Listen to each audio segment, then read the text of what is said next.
Good morning class.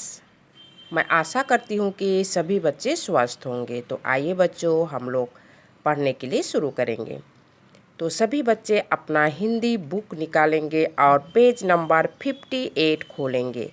Chapter 10, topic है सच्चा हीरा।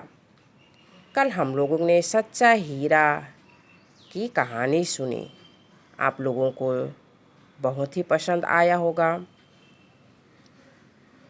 और इस कहानी को आप लोग गौर करेंगे और अपने बच्चों को अच्छी शिक्षा देंगे। तो आज हम लोग इस पाठ को एक साथ पढ़ेंगे, रीडिंग करेंगे। सच्चा हीरा। सच्चा हीरा। सूर्यास्त का समय था। पक्षी चहचहाते हुए अपने अपने घोंसले की ओर जा रहे थे।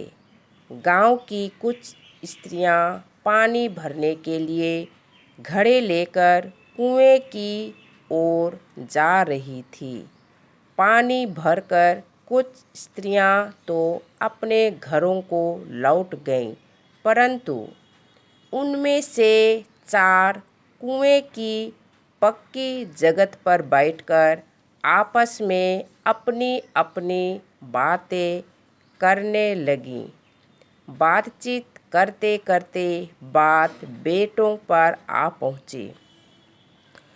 उनमें से एक स्त्री बहुत होशियार लग रही थी। वह कहने लगी, भगवान सबको मेरे बेटे जैसा बेटा दे। मेरा बेटा लाखों में एक है हीरा। उसका कंठ इतना मधुर है कि उसका गाना मन को मोह लेता है। उसके गीत को सुनकर कोयल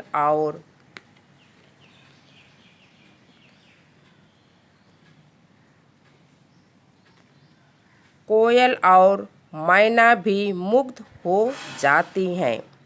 लोग बड़े चाव से उसका गीत सुनते हैं। उसकी बात सुनकर दूसरी स्त्री का मन हुआ कि वह भी अपने बेटे की प्रशंसा करे। उसने पहली स्त्री से कहा, मेरा बेटा तो भीम जैसा है। वह बहुत ही ताकतवर और बहादुर है। वह बड़े बड़े बहादुरों को भी पछाड़ देता है। वह इस युग का भीम है। यह सब सुनकर तीसरी औरत भला कैसे चुप रहती। उसने भी अपने बेटे के बारे में कहा, मेरा बेटा पढ़ने में बहुत तेज है। वह जो कुछ पढ़ता है एकदम याद कर लेता है। ऐसा लगता है मानो उसके कंठ में सरस्वती का निवास हो। हीरा है हीरा मेरा बेटा। तीनों औरतों की बातें सुनकर चौथी स्त्री चुपचाप बैठी रही। उसने अपने बेटे के बारे में कुछ नहीं कहा। पहली ने उसे उकसाते हुए कहा, क्यों बहन?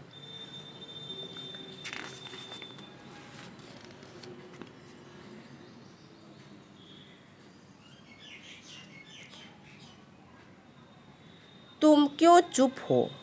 तुम भी तो अपने बेटे के बारे में कुछ बताओ। चौथी स्त्री ने बड़े ही सरल भाव से कहा, मैं अपने बेटे की क्या प्रशंसा करूं? वह ना तो मशहूर गायक है, ना भीम सा बलवान और ना ही पढ़ने में तेज। थोड़ी देर बाद जब वे सब सिर पर घड़े रखकर लौटने लगी, तभी किसी के गाने की मधुर आवाज़ सुनाई पड़ी। सुनकर पहली स्त्री बोली, सुनो, मेरा हीरा गा रहा है। तुम लोगों ने सुना उसका मधुर गीत? वह लड़का गीत गाता हुआ उसी रास्ते से निकल गया। उसने अपनी माँ की ओर जरा भी ध्यान नहीं दिया। इतने में दूसरी स्त्री का बेटा उधर आता दिखाई दिया। दूसरी स्त्री उसे देखकर खुशी से बोली, देखो मेरा भी लड़का, मेरा भी लाडला आ रहा है। देखो मेरा भी लाडला आ रहा है। ताकत और बल में इसकी बराबरी कौन कर सकता है।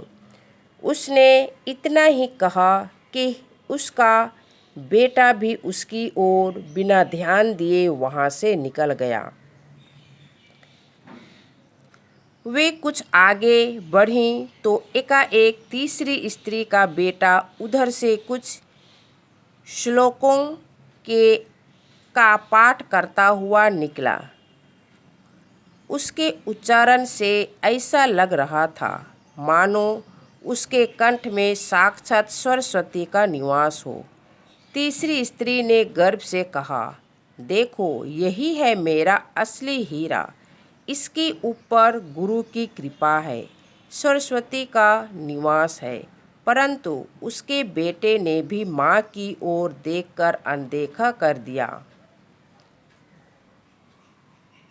और आगे निकल गया। वह अभी थोड़ी ही दूर गया था कि चौथी स्त्री का बेटा अचानक उधर से आ निकला। वह देखने में बहुत ही सीधा साधा और सरल स्वभाव का लग रहा था। उसे देखकर चौथी स्त्री ने कहा, बहन यही मेरा बेटा है।